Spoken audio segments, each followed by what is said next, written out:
চোখের সামনে আল্লাহ দেখাইতেছে, বুঝো না। এরপর ওই যে পুকুরের হাজি বিরিয়ানি আইনে খাওয়াইলো তো বলবে আমার আসলটা লাগবে, হাজি বিরিয়ানির গুল্লি মারি, না খায় থাকলেও আমার বাথরুমে যেতেই হবে। তোমাদের অবস্থায় চরিত্র খারাপ এমন হয়েছে, মানে ওই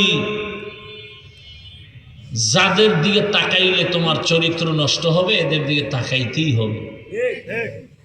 যাদের কাছে গেলে তোমার নাক চুল কাটা যাবে, তোমার আব্বা আম্মা সমাজে মাথা উঁচু করতে পারবে না, এদের পিছে ঘুরে ঘুরে চরিত্র নষ্ট করতেই হবে। এক সময় আফসোস করবা, কান্না রক্ত বের হবে চোখ থেকে, আর এই জিন্দেগি ফিরে আসবে না, আর ফিরে আসবে না।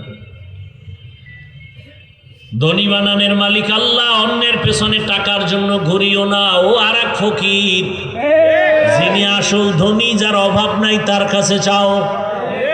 5 ওয়াক্ত নামাজ পড়ো, নামাজ পড়া আল্লাহর কাছে চাও। 5 ওয়াক্ত নামাজ পড়ো। স্কুলে পড়লে কি নামাজ পড়া যায় না? তো সমস্যাটা কি তোমার?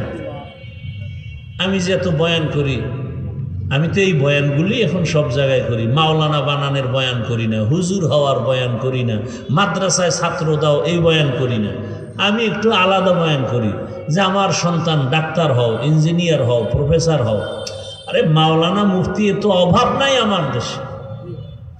আমার দেশে অভাব আদর্শবান ডাক্তার নাই, আদর্শবান ইঞ্জিনিয়ারের অভাব, আদর্শবান প্রফেসরের অভাব, আদর্শবান ওসি ডিসিএসপির অভাব।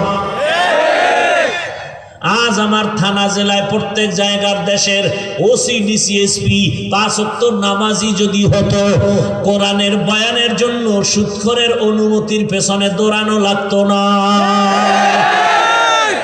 ঠিক? আমি তো চাই তুমি সেইটা হও। টিওনো সাহেব, টিওনো কি, টিওনো সরকারি চাকরি করে, প্রতিদিন ফজরের নামাজ এলাকায় ঘুরে ঘুরে এক এক মসজিদে পড়ে। তো যেই টিওনো প্রতিদিনের ফজর মসজিদে গিয়া পড়ে, যে কোনো এলাকার যেই ডিউটি আছে, যেই থানায় উপজেলায়, ওই এলাকার ঘুরে ঘুরে মসজিদে গিয়া ফজর পড়লে তার মানে সে তাহাজ্জুদে উঠে না, ফজর পড়তে পারে না। একজন টিওনো। তুমি পারবে না কেন? সমস্যাটা কোথায়?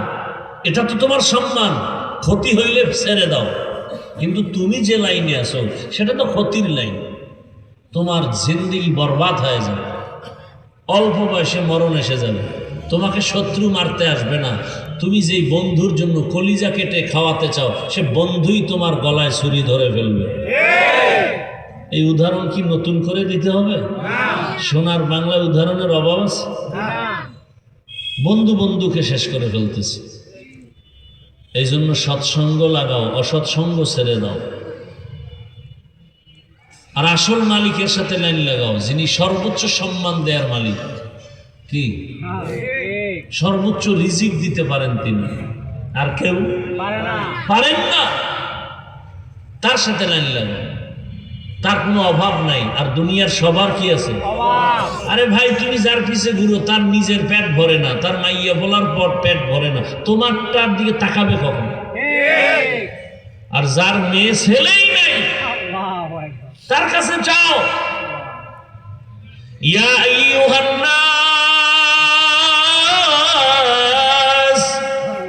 আনতুমুল ফুকারাউ ইলাল্লাহ ওয়াল্লাহু হুয়াল গানিয়্যুল হামিদ।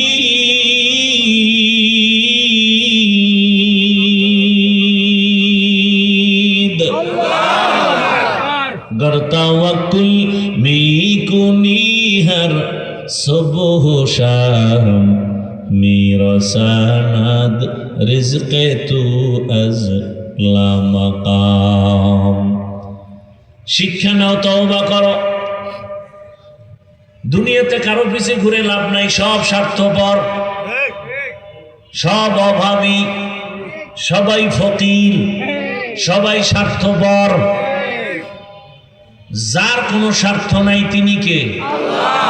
ওই আল্লাহ 5 বার ডাকছে মসজিদে আসো, যাও নাই। মুয়াজ্জিনের কয় ডাক দাও, আসসালাতু খায়রুম মিনান নাওম।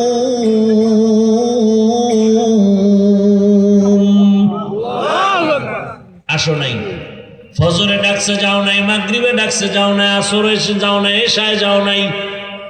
কেমন নিঃস্বার্থ আমার মালিক, আমার দয়ার মালিক এখন নিজেই প্রথম আসমানে রাতে আসছেন। আল্লাহ বলে আমি নিজে আসছি তোরে ডাকার জন্য, তোকে কিছু দেওয়ার জন্য। তোকে কি দেবো? তোর জীবনের গুনাহ ক্ষমা দিয়ে দিব। তোকে কি দেব? তোর টাকা পয়সা যা লাগে। রসুল কি বলেন? একটা জোতার ফিতা ছিঁড়ে গেছে, আল্লাহর কাছে বলো। জোতার ফিতা ছিঁড়ে গেছে কার কাছে? নবীজি বলেন ইজা সাআলতা ফাসআলিল্লাহ ওয়া ইজা ইসতাআনতা ফাসতাইন বিল্লাহ। আমার দেশের সব যুবক এক হয়ে গেলে সততার উপরে, আর দেশে কথা বলার মতো কোনো মায়ের সন্তান আছে? কিন্তু এই যুবকদের ডিভাইড করতেছে টাকা দিয়া বিভিন্ন ভাবে চক্রান্ত নেফাকি অন্তরওয়ালারা। এই যুবকদের চরিত্র নষ্টের জন্য বয়ান দেওয়ার সময় নাই, বয়ানের ফ্যাক্টরি দিয়ে দিছে মোবাইল। তোমাকে আর বলতে হবে না তুমি অন্যায় করো, অন্যায়ের ফ্যাক্টরি তোমার হাতে। ওটাকে তুমি আসক্ত হয়ে গেলেই অপরাধের চূড়ান্ত শিখরে পৌঁছে যাবে। আসলেই তো এই মোবাইলের শেষ পরিণাম ফল হয়তো ফাঁসি, না আজীবন জেলখানায় পচন। এই মোবাইলের পিছে ঘুরতে ঘুরতে ঘুরতে ঘুরতে অবৈধ ভালোবাসার দিকে দৌড়াইতে গিয়া এই আত্মহত্যা, না হয় কাউকে খুন করবে, পরিণাম ফলে জেলখানায়, না হয় ফাঁসি। এই তো হচ্ছে, এগুলো অহরহ হচ্ছে। অনুরোধ করে বলছে যুবক, আল্লাহর কাছে তওবা করো। আমার আল্লাহকে বলো, হে আল্লাহ, আমার মতো যুবক যদি স্কুল কলেজে পড়ে, নামাজ পড়ে, আমি কেন পারি না? আর কোনো ওয়াজের দরকার নেই, ওয়াজ তোমার এটাই জীবনের বড় ওয়াজ, খালি কথাটাই দিলে ঢুকাও। আমার মতো যুবক যদি জেনারেল লাইনে থাকে, নামাজ পড়ে, গাড়ি চালায়, চাকরি করে, নামাজ পড়ে, ব্যবসা করে, নামাজ পড়ে, আমি কেন পারি না? আর কোনো ওয়াজের দরকার নেই। আমার মতো জেনারেল লাইনের মানুষ ওসি ডিসিএসপি নামাজি আছে, আমি কেন পারি না? ডাক্তার প্রফেসর ইঞ্জিনিয়ার আছে, আমি পারি না কেন? তওবা করো পর্দার আড়ালের মা বোনেরা, তওবা করেন আল্লাহর কাছে।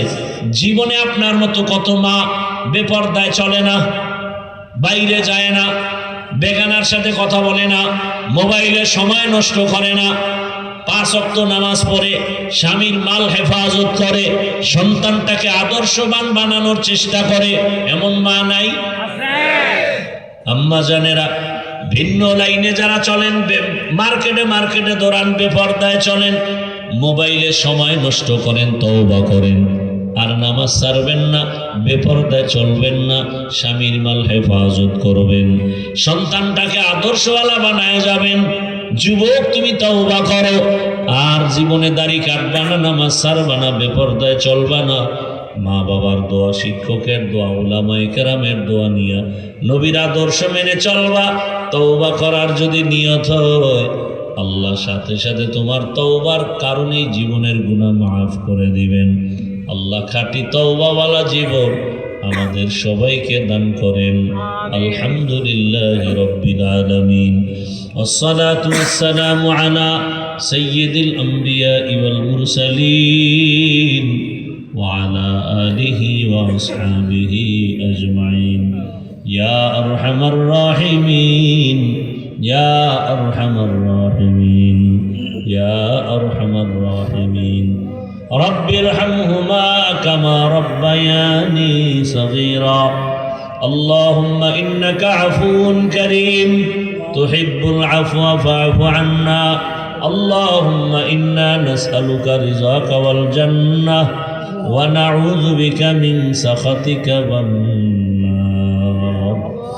رب العالمين মাহফিল কবুল করে নেন, আয়োজনকারী সহযোগিতাকারীদের কবুল করে নেন, ভুল ত্রুটি ক্ষমা করে দেন, নবীজির সুন্নাত অনুযায়ী চলার তৌফিক দান করেন, দিলের নেক আশা পুরায়া দেন। আয় আল্লাহ 5 ওয়াক্ত নামাজি বানায়া দেন। আয় আল্লাহ মাদ্রাসা কবুল করে নেন, মসজিদগুলো কবুল করে নেন, আয় আল্লাহ সারা দুনিয়াবাসীকে মাফ করে দেন। আয় আল্লাহ প্রবাসীদেরকে হেফাজত করেন।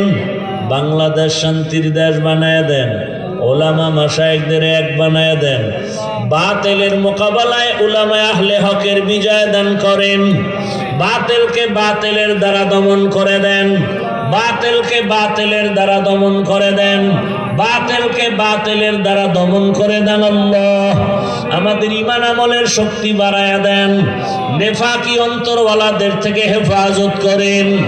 আয় আল্লাহ মুমিনের কাছে নেফাকি জাহের করে আমাদের ঈমান আমল হেফাজতের ব্যবস্থা করে দেন। আয় আল্লাহ মা বোনদের আবেদা পর্দাওয়ালা বানায় দেন। সন্তানগুলো নেককার বানায় দেন। আয় আল্লাহ সমস্ত মসজিদ মাদ্রাসা কবুল করে নেন। আমাদের মা বাবা মুরব্বী যারা কবরে জান্নাত বানায় দেন। যারা বেঁচে আছেন হায়াত বাড়ায় দেন। অসুস্থ যারা সুস্থ বানায় দেন। আওয়াজে কথায় রুহানিয়াতে স্পষ্টতার রূপ বাড়ায় দেন। বাতিলের মোকাবেলায় বিজয় দান করেন। জাহেরি বাতিনি দুশ্মনের মোকাবেলায় বিজয় দান করেন। আয় আল্লাহ সুস্থতার সাথে নেক হায়াত দান করেন। আমাদের মজলিসের যাদের মা নাই বাবা নাই, কবরওয়ালা হয়ে আছে, কবরকে জান্নাত বানায় দেন। নবীজির মোহাব্বতে কবুল করে নেন। আয় আল্লাহ আমাদের দিল থেকে গুনার আকর্ষণ দূর করে দেন। নেক আমলের আগ্রহ বাড়ায় দেন। আয় আল্লাহ পরস্পরে মোহাব্বত বাড়ায় দেন। আয় আল্লাহ কুদরতের দ্বারা কামিয়াবির ফয়সালা করে দেন। অভাব দূর করে দেন। ঋণ আদায়ের ব্যবস্থা করে দেন। ঋণদাতাদের অন্তরে মোহাব্বত বাড়াইয়া দেন। আগামীকালের মাদ্রাসার মাহফিল কামিয়াবির সাথে ভরপুরভাবে কবুল করে নেন। অনেক অর্থের প্রয়োজন ব্যবস্থা করে দেন। আয় আল্লাহ কুদরতের দ্বারা আসমান জমিনের আবহাওয়া মাহফিলের অনুকূলে করে দেন। আল্লাহ আপনার বান্দারা বান্দিরা যারা আসবেন এই কোরআনের খেদমতে দ্বীনের মহব্বতে সবাইকে নিরাপদে আসার তৌফিক দান করেন। আয় আল্লাহ মেহেরবানি করে সব কাজগুলো আমানতের সাথে, মুহাব্বতের সাথে, তাকওয়ার সাথে নিরাপদে আঞ্জাম দেওয়ার তৌফিক দান করেন। আয় আল্লাহ হিংসা দূর করে সবার সাথে মোহাব্বত বাড়ায় দেন। মুখালিফের মুআফিক বানায় দেন। নবীজির মোহাব্বতে আমাদের কবুল করে নেন। কুদরতের দ্বারা গাইবী খাজানের থেকে রিজিকের প্রশস্ত দরজা খুলে দেন। আল্লাহ ঋণ আদায়ের ব্যবস্থা করে দেন। আয় আল্লাহ হেদায়াতের জন্য কবুল করে নেন। হাসবুনাল্লাহু ওয়া নি'মাল ওয়াকিল, নি'মাল মাওলা ওয়া নি'মান নাসির। সাল্লাল্লাহু তাআলা আলা খাইরি খালকিহি মুহাম্মাদ ওয়া আলিহি ওয়া আসহাবিহি আজমাইন বিরহমাতিকা।